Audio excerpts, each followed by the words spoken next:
In 2 years at this point, since you've had a chance to compete, I'm wondering, does it feel real yet, or do you got to wait till Saturday night you're actually in the cage to know that this is going to happen?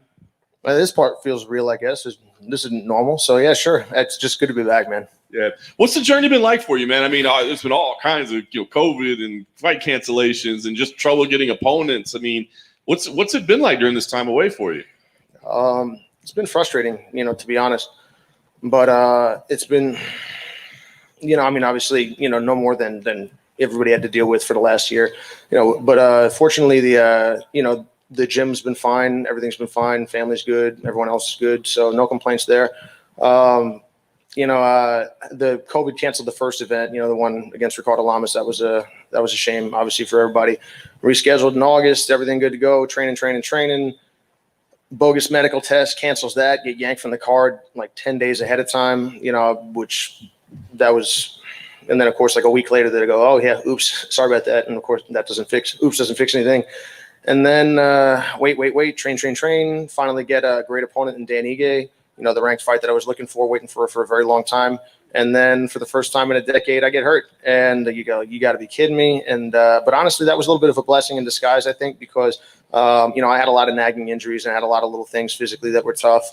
And having to go to PT every single day, or maybe 4 days a week, for about 3 months straight to try to get everything right. I almost tore my hip flexor off of my femur 3/4 of the way, so managed to avoid surgery. But I really took the time to get everything right physically, and I feel a lot better. And it was extra opportunity to continue to improve tactically, technically, and that's been a fantastic thing. I'm just happy to be here. It's been a long time, but it's good to be back. Yeah, you definitely have a positive outlook about it. Like you said, it's been a bad year for a lot of people. But was there any part along this last 2 years you thought, like, is this even worth it anymore? I'm not even getting to compete. Like, what am I doing? What am I chasing after? I'd be lying if I said there wasn't, like, days or moments where you're sitting there and you're a little bit, more frustrated than usual, kind of wondering, you realize it's things like that make me realize how much of everything is outside of all of our control. You work hard, you do your best. But that's life in a nutshell, man. It's like so many of the things that work out could have gone the other way. And it's easy for, all the things that have ever worked out in my life are because I'm awesome, and all the things that don't work out is because I got cheated. But that's a ridiculous way to look at things. So many of the things, you just try your best, you work hard, you do the things that you can do. And, they will shake out as they will. And I think fighting is similar to that. All the fights that I haven't lost in a long time. I've done my best when I have been in the ring, but every single person I've ever fought could have come out with a W under different circumstances. And any time that I've struggled, I could have done a lot better. So it's just a reminder that, that's just the nature of everything. And a lot of times, things look, different, from a distance, and that can be distracting. I guess almost like from a fan perspective, you act like if you won, you would always win. If you lost, you'd never beat that guy. Neither of those things are true. So this has just been a good reminder. I'm excited to be here. Friends and family have helped me so much. I couldn't be here without their push, and I'm just thankful. It was very well said. Look, I know you called out everybody in the division, and we're looking for the ranked matchup. You get Ilia. I guess at this point you fight anybody, right, just to fight. But what do you think of the matchup? Because stylistically, it does look like it's a pretty intriguing matchup. Yeah, I'm excited. I think Ilia is a great opponent. He's very tough. He brings a lot of skills to the table, and I was initially told when I got bumped from the rankings due to inactivity that was, beyond my control. I wasn't turning down fights. I was begging for fights, and I got crickets for the most part. And then the ones that did come up, were torpedoed for frustrating and, again, not my, doing. But anyway, when I was told I would be able to fight back in the rankings, I was excited, but due to timing, who's available, that wasn't on the list. And they asked about Ilia Topuria. I looked up who he was. I'd seen him fight prior. He's a very tough guy. I came here to fight the best. He represents a great challenge and a great opponent, and that's why I signed up immediately. I don't turn down fights. If you're good, if you're tough, I don't care who you are. I will fight you. If you're yelling about me and you're not very good, you can buzz right off. But as far as Ilia, he's a tough opponent. I think he's top class. I think that he's as good as many people in the top 15 already.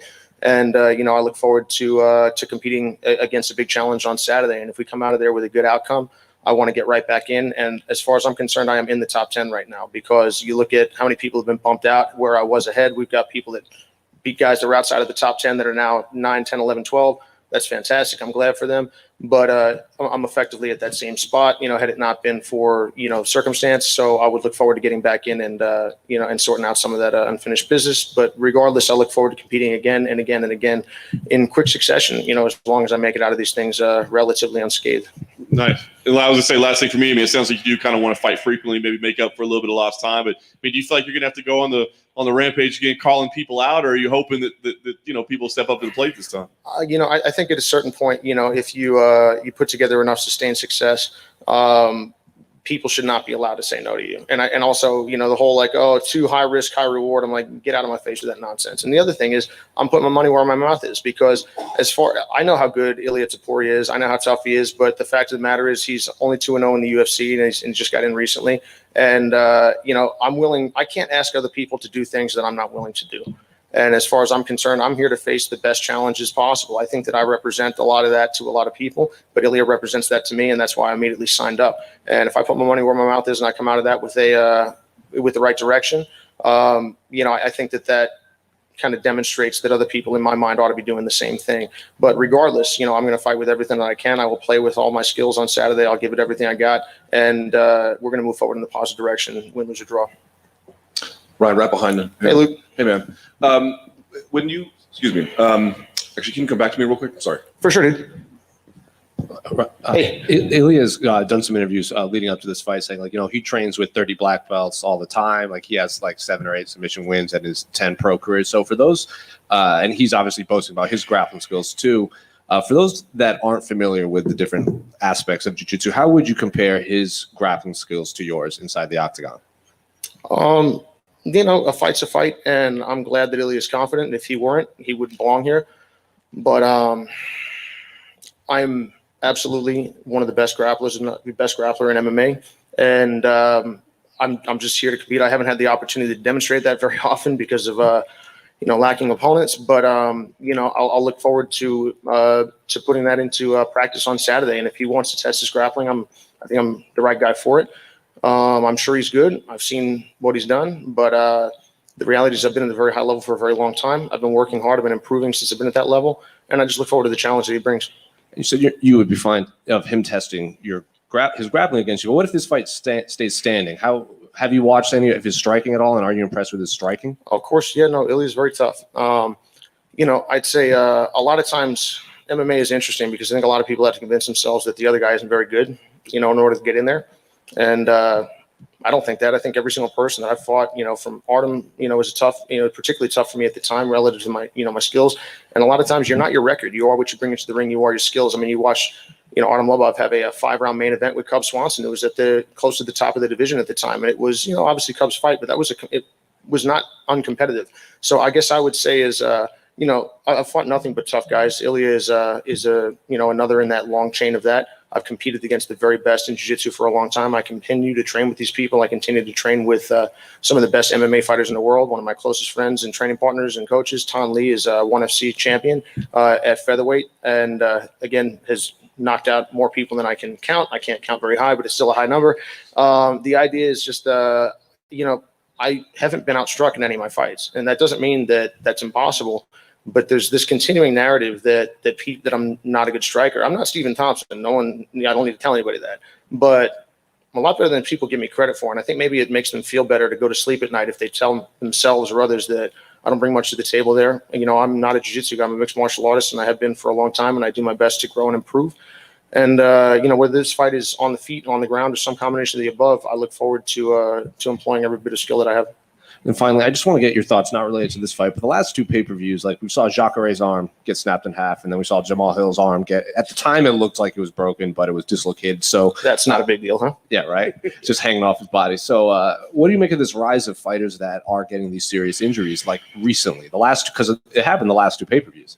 I mean, if you're willing to step into a cage and fight another man or another woman for money in front of God knows how many people, both, present physically and also watching, there's a level of bravery, courage, physical durability, toughness, belief that is required to do that, particularly at this level. And that's another one of the reasons, I'm not here to disrespect anybody. I respect every single one of my opponents for, their willingness to get in, win, lose, or draw every single time. And, and also for their skills that they bring. Every single person that I've fought is dangerous. And when you when you know that about the other person, everyone has the chance to beat everyone else. And also people are there. This is not a grappling match. I love grappling. I love jiu-jitsu, but sometimes people, and this isn't a slap grappling match either. It's a serious business. You can get hurt in there. And when you go in with a mentality that is necessary to perform at that level, sometimes injury occurs. I think in both of those cases, the gloves played a big role. And that is an interesting difference between, let's say, for instance, submission grappling and mixed martial arts. It's like you got a little brick on the end of your hand, and if that thing gets caught in a weird way, you can be SOL. But I don't know. I think that, that's a small sample size, and it's tough to make any sort of, grand statements beyond ouch. But, both Jacare and Jamal are very, very tough.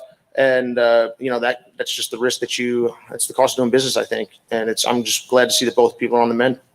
One final thing. A lot of people are blaming the ref for the Jamal Hill. They say he maybe missed the tap, or they should have stopped it sooner when he saw his arm. Where do you fall on that argument? I don't have the fight right in front of me, so I can't say it. But I think a lot of times people end up blaming the referee. The refs have a tough job. You stop it too early, people freak out. You stop it too late, people freak out. Obviously this is serious business, and you are getting hit in the head. And you try to limit that. You do have the possibility of having a joint injured. But I would always prefer to have extra time to fight. I don't want anyone stopping my fights. If that means that I take an extra 5-10 punches, I would love for that not to happen. But I got to be honest, I want the opportunity to continue. I mean, look at Ben Askren versus Robbie Lawler. What a fight. You could have easily stopped that one without any complaint partway through. And, when Ben was in trouble and they didn't. And then look, he managed to rescue himself, come out, in a good situation. Then they stopped it again. But I think that was probably, or stopped it in that case, but I think that was probably a reasonable stoppage that wouldn't have impacted the outcome in all likelihood. But I guess as an athlete, I would always prefer for the opportunity to bail myself out. So I recognize that when I get myself involved and I say something like that, that comes with a cost. It's like if I want to complain about having some mild degree of head trauma later in my life, I mean, what did I not expect that this might be on the list? So I would say that's part of the reason that I fight the way that I do, is you recognize that it's, what do they say in Princess Bride? You studied, and in studying you learned that man is mortal. That's the first lesson of fighting, is that you can be hurt, and that you can be killed, and that you can be hurt sometimes not in the moment, but very long term. And I try to take that seriously. But, when you're in the moment, sometimes you suspend that in pursuit of the W. Ryan, one more time here. Sorry. Sure. To the best of your assessment, why do you think you've been so avoided when looking for fights? Man, it is, Luke. It's hard. I don't live in anyone else's head, and I think a lot of times, a lot of the mistakes that I've made in my life come from speculating about the inner workings of other people's minds. And sometimes I'm right, and sometimes I'm wrong. But a lot of times I'll go to the danger is to go to an uncharitable place. What I would say is just that it's been happening. There's no question it's been happening. I think that I am, by far the most unique fighter in the top 15, 20, whatever you want to say, just in terms of skill set approach. So I get why people go, even if you had the resources to try to go and get yourself involved, you're like, well, why do I want to do this thing when I could do something I'm more familiar with? I get where that's coming from, but from a sporting perspective, that's unacceptable. I'm a martial artist. I would take all of the biggest challenges, the most unique challenges. Honestly, those are particularly interesting to me. I understand if people feel differently, but I think that they should be made to fight. And I would just say that I can't say exactly why people are avoiding it, but I think the time of that is hopefully coming to an end. And in terms of your grappling, certainly your place among the best grapplers in MMA is there. But I guess I wonder, when you think about the game and your value add there, what you're doing that your contemporaries, even very good grapplers, are not doing, what is your edge there? How do you view what you do that the game is kind of missing at large? Well, all I can say is that I'm trying to fight in a way that is meaningful to me and makes sense to me and accomplishes my goals. And my goal is to come here and to play with everything that I have. My goal is to win. My goal is to hit and not be hit. My goal is to play to dominate, and dominate. A lot of times I've been in jiu-jitsu matches that I've lost and won 2-0 that were completely one-sided, and I've been in ones that were 15-2 that were a scrap. And it's not always, the score does not always tell the tale. I guess I would just say, like a knockout doesn't always. There's plenty of matches that end in submission or end in a knockout that were not under control. And then there's fights that go the entire time. I think Max Holloway does a great job of this. Oftentimes you're like, man, this guy's in a 5-round fight, but he's in control seemingly the whole time. and it's Stephen Thompson, the same kind of thing. You know, it's brilliant to watch when you watch Adesanya, when you watch these guys, Valentina, you watch some of the best guys and girls doing their thing. So I would say that I try to bring a tactical, and a strategic understanding that allows me to do these things. And I think that a lot of times the mistake that many of us can make is breadth over depth. You know, I don't want to be an inch deep, a mile wide. If I had to pick one or the other, I'd rather go the other way. Fortunately, you don't have to pick one or the other. So I've done my best to seek out many of the best martial artists and coaches in the world. And I said, hey, I'm not good enough. What do I need to do? How can I improve? And then I respect all of their opinion, and I take their advice, and I do my best to execute what they're advising me to do in a way that seems authentic to me and feels right for how I move, how I feel, how I think. And also I'm willing to be embarrassed. You know, every single time I go out, I'm doing stuff that other people aren't doing, which means that when it works, generally speaking, it's written off as a gimmick. And if it doesn't work, if I get beat up, everyone's gonna say, ha ha ha, you nerd, you should have just, double-legged everybody. And then I go, well, I don't think that would have worked for me either. So I just say that I think that when Conor McGregor's fighting at his best, I think when many people are fighting at their best, they're willing to take that risk of being out on an island, being embarrassed, being different. But that's always the sort of thing that I think pushes the game, or pushes any game forward. And then 10, 15 years on down the line, we forget that person was out on their own saying and doing things that were a little bit different. And we go, yeah, well, of course, we all know. And then you're like, yeah, well, maybe. So I guess I would just say I do my best. I have the courage to be different, and I will display that on Saturday night. Can I ask you what it means back here in the back? Oh, sorry. Sure thing. Hey. Can I ask you what it means to be on this fight card? It's back, sold out T-Mobile Arena, first fight card back here in the fight capital of the world, with a sold out, with crowd after the pandemic. Just your thoughts, and being on the McGregor card. Just what does that mean to you? Well, I mean, it's neat. There's no question that it's obviously it's a big event. I've never been a part of something like this going on right now. So it's not even fight night yet. So I would say it's definitely a neat thing. But the reality is that it doesn't affect anything for me. There could be 10 million people. There could be no people. They're just not any different. If someone starts to throw a pointed stick or a bottle into the ring and you're allowed to pick it up and use it, that will be different. But it's just you and the other guy and a referee and a ring, and that's all there is to it. I'll do my best. I'll play with everything that I have, and I'll walk in and out of that ring with my head held high, regardless of the outcome, because I know that I've prepared with everything that I have. I'll fight with everything that I have, and no matter what, I'm going to move forward in a positive direction and go back and do it again. So, intellectually, I understand that it is neat to be a part of something like this, and I've never done that before. But the reality is that mechanically, there's no difference whatsoever. Then just having the fans back, though, after the long layoff, and just having someone there is pretty unique and special, I guess, after a year off. Yeah, I mean, I'm absolutely happy for the UFC, for the fans. It's always it's a neater thing. I mean, as a fan of the sport and sport in general, it's nice to see fans back in the arenas. For obviously Euro Championship is going on right now, and it's a different game when people are in there as a fan. But as a performer, as a player, there is no difference. I don't care if we decide to fight in that hallway or out in this parking lot. I would make a minor adjustment for the hallway or the parking lot, just the floor's harder. That's a real thing. But as long as if they park the octagon out there, I mean, it's 6 1/2 dozen. I'm glad for everybody. I'm glad for the UFC. It's nice to see a return to at least quasi normalcy. But again, there is no difference. Final question. Can I ask you what your thoughts would be on the commission no longer testing for marijuana? Just what are your thoughts on that? I don't think that that's the sort of thing that should be. It's an interesting thing. There's always, whether it's laws, federally, locally, or commissions doing their thing. A lot of times they're not necessarily in step with how people are, or the people with a capital P. And I guess, to see people, obviously that we had a sprinter, recently she lost her opportunity to compete in the Olympics. As a result of that, I think that's insanity. I understand that the rules are the rules and there's a certain level of that, but I think that, this needs to be changed. I don't have a dog in the fight at this point, but it's one where you go, hey man, it's just, is this a big deal? Yes, then make it, then fine. Is this a big deal? No, then what are we doing here? I'd like to see that. I'd like to see that adjusted, and I'm glad to see the softening. Again, I'm a big freedom guy. If you want to go hurt yourself, I would strongly advise you not to do it. But hey man, if you want to jump off of that bridge, that's on you. If you want to go smoke 15 pounds of weed every single day, that's on you. You want to sell it to my kid, we're going to have a problem. But other than that, it's just basically, Do I support? Are you injuring anyone, and are you taking an unfair advantage? No, then it's not my concern what you're up to. And I'd like to see commissions. I'd like to see laws reflect that. Ryan over here on your left, just over here. Oh, hey, how you doing? Good. So you talked at length about how you had a long layoff. And it wasn't anything that you did. It was about a bunch of external factors that led to that. Mhm. I'm just curious about, do you plan on competing more after this fight, win or lose? Oh, you're damn right. And how do you plan to combat ring rust in this fight? Ring rust is not a real thing. Last thing from me, I want to get your thoughts and predictions on the main event. I think there's going to be a great fight. Conor is obviously, we know who Conor is and what he's done. The sport wouldn't be what it is at this point were it not for Conor McGregor, and that's just the truth.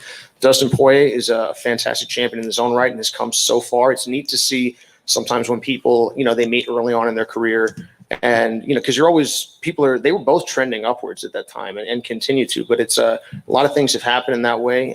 It's neat to see how both have grown. Conor has altered the landscape in a very real way, but he also adjusted the landscape on a technical and tactical level in a certain regard. And it was interesting to see him move away from that in his last fight, his most recent fight. Obviously, he's been getting himself in boxing more, and he was maybe having his eyes on a boxing match as well. But the reality is, this is not a boxing fight. This is not a grappling match. This is not a kickboxing match. Even though it can oftentimes two people can get in there and they almost look like they made an unspoken agreement to do that thing, and it'll end up looking similar. It doesn't have to be that way. And I think that was an interesting, exclamation mark on the last fight, because it looked like one person had an idea that he was going to go in there and run somebody over, and then the other guy decided that this was an MMA fight. Both people have great technical resources. Both are very tough guys. I'm looking forward to a fantastic fight, and I'm sure that Conor will make some adjustments, and that when he does, Dustin will make counter adjustments. I would just say that, I think this sport's a very interesting place with Conor McGregor in it, so I'd like to see him stick around for as long as possible. Dustin as well. I'm just looking forward to a great main event. Thanks, Ryan. Sure. Ryan, can you share some of your why is ring rust not real? Why is it real? Trainers in boxers have said it. Certain fights, there's no unanimity, but some athletes do swear by it. Yeah, I guess I think your mind makes things real. If you forget what it's like to compete, that's an issue. But it's like, let's say I've had coaches tell me like, hey, if you don't feel nervous, you should be nervous. I'm like, oh my God, I was calm. And then you're like, wait a minute. What do they say? It's you can never walk in the same river twice, because even if the river's the same, you're not the same man, you're not the same person. So the reality is that I would just say that I've got more experience in my life. I've competed a lot in my life. I haven't been in the ring in a while, but I hadn't been in the ring in a while against BJ. I hadn't been in the ring a ton before the Elkins fight. I hadn't been in the ring in a while before the Gray fight. Had been a year. I hadn't been in the ring in a while between my last fight regionally and the Ultimate Fighter fight. It had been a year. Each time at those times I was about to walk away from the sport to go do something else, because I didn't perceive a path to where I was hoping to be.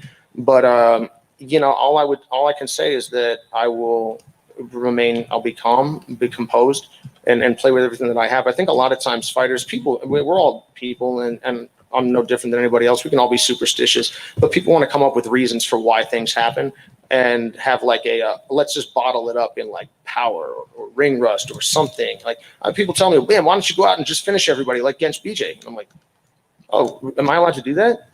Oh, no way. It's ridiculous. Everything is a time and a place. And, like you zig when you should have zagged, you do the reverse. Everything's different. People miss punches all the time and they go, yeah, slip that. I'm like, no, dude, the other guy just missed. Like there was one against Elkins that I got my hair cut like almost, and I didn't see that one, man. And that was a fight that I think I dominated for 14 minutes and 57 seconds, but definitely not those 3 seconds. And I got away with one. And what would have happened if I got hit in the head? I don't know. I wouldn't love it, I'll tell you that much. But would it have impacted the fight? Very possibly, maybe not. There's certain people in MMA and in anything, you see, they could get hit in the head with a sledgehammer and they seem to be fine. And then oftentimes the wheels fall off at a certain point. But people want to come up with some sort of like tidy phrase for why things happen that we can just write it off and I don't have to think anymore. And I think that's honestly, that happens in martial arts, that happens in everything. And that's why oftentimes the thing that activities don't push forward and understanding doesn't deepen. And I would just say, no matter how I feel on Saturday, I will breathe, I will be calm, and I will play with everything that I have on the night. And I don't, if I come out with a good outcome, that's fantastic. And that's what I fully, will work to do and expect to do. But if I come out with a not great outcome, I will, I'll accept that. I'll move forward. I'll make the adjustment that I need to make. And it'll be because I did things physically. We live in a material world. Ring rust is this like weird specter that I want to write off. Oh, it's not my fault. Nobody has ever gotten caught with a punch. You were either standing in a place you could be hit or you were not. None of you can punch me now. And it's not down to lack of skill. And all of you guys could beat me up, but you'd have to come over here to do it. So I would just say a lot of times I think there's a narrative adjusting that goes on. And I think fighters do this a lot, particularly because of the small sample size of fighting. I mean, you beat somebody once, people act like it would always happen, or you lose once, particularly like decisively or seemingly decisively. People act like it would happen all the time.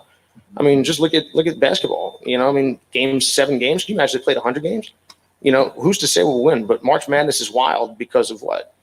It's a one-off. Fighting is wild because it's a one-off, and it's also a more volatile game in terms of its ability to end in an instant. But I think that because of the very small sample size nature, it allows for a lot of like witchcraft in people's mind, and I just don't buy into that. I hope that makes sense. Yo.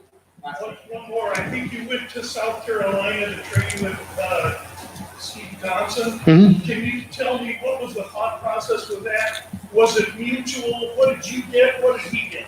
The thought process is, hey, there's Stephen Thompson. He's awesome. Wait a minute, he's my buddy. I should go hang out there, and we should train martial arts. And Stephen's one of the best strikers in mixed martial arts and has been for a long time. We met in 2012, my first trip to TriStar. I met him and his father, Ray, and started training with Stephen on a very consistent basis, I think 2013, 2014. And, anytime you have the opportunity to go and be around, good friends, good people, and also some of the best martial artists in the world, I think that you take that opportunity with both hands. And so it was a pleasure to be down there. I try to be useful for Stephen, as a grappling, kind of dummy, particularly given that he's fighting someone who's great in Gilbert Burns. It's pretty cool that he gets to be Stephen Thompson, and the fight starts where Stephen Thompson is Stephen Thompson most of all.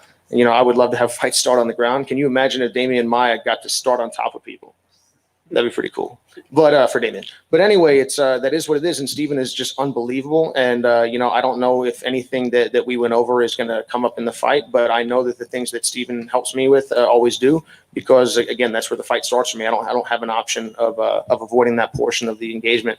And I would just say that again, I hope I'm always helpful, but I'm definitely thankful to be there. I'm thankful for them as my friends and my training partners and coaches. And I'll look forward to as a fan watching Stephen's fight and cheering him on after mine. Thank you very much, guys. Thanks, guys.